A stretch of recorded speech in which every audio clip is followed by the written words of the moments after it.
নমস্কাৰ, মই মুন্মি ভট্টাচাৰ্যই আজি আপোনালোকলৈ লৈ আহিছোঁ কেইটামান সৰু সৰু বাস্তু টিপছ। এই বাস্তু টিপছসমূহ আমি দৈনন্দিন ব্যৱহাৰ কৰি থকা আইনাখনৰ সৈতে জড়িত। আইনা ঘৰত আমি সকলোৱে ব্যৱহাৰ কৰোঁ। আইনাতে আমি আমাৰ আত্মপ্ৰতিবিম্ব দেখিবলৈ পাম। আহকচোন আজি আইনাখনৰ সৈতে জড়িত উপায়সমূহৰ বিষয়ে জ্ঞাত হওঁ। আইনা সদায় উত্তৰ পূব অথবা উত্তৰ পূব দিশত ৰখা উচিত। ডাইনিং টেবুলখন প্ৰতিফলিত হোৱাকৈ আইনা ৰাখিব লাগে, কিয়নো ডাইনিং টেবুলখনত যেতিয়া পৰিয়ালৰ সদস্যসকলে একেলগে আহাৰ গ্ৰহণ কৰি থাকে, সেইখিনি যেতিয়া আইনাত প্ৰতিফলিত হয় তেতিয়া পৰিয়ালৰ সদস্যৰ মাজত সদ্ভাৱ বৃদ্ধি পায়।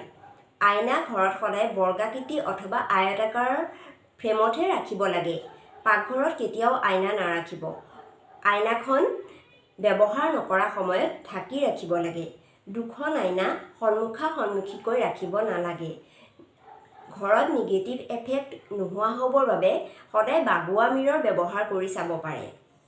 বাথৰুমত পৰাপক্ষত আইনা নাৰাখিব। যদি কিবা কাৰণত বাথৰুমত আইনা ৰাখে তেতিয়া টয়লেট ছিটটো যাতে প্ৰতিফলিত হৈ নাথাকে এই বিষয়ত মন দিব। আইনা কাঠৰ ফ্ৰেমৰ হ'ব লাগে।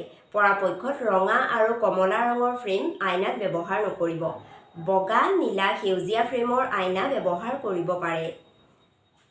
আৰু আইনাখনত অফিচৰ টেবুলখন যাতে প্ৰতিফলিত হৈ নাথাকে এই ক্ষেত্ৰত বিশেষভাৱে মন কৰিব।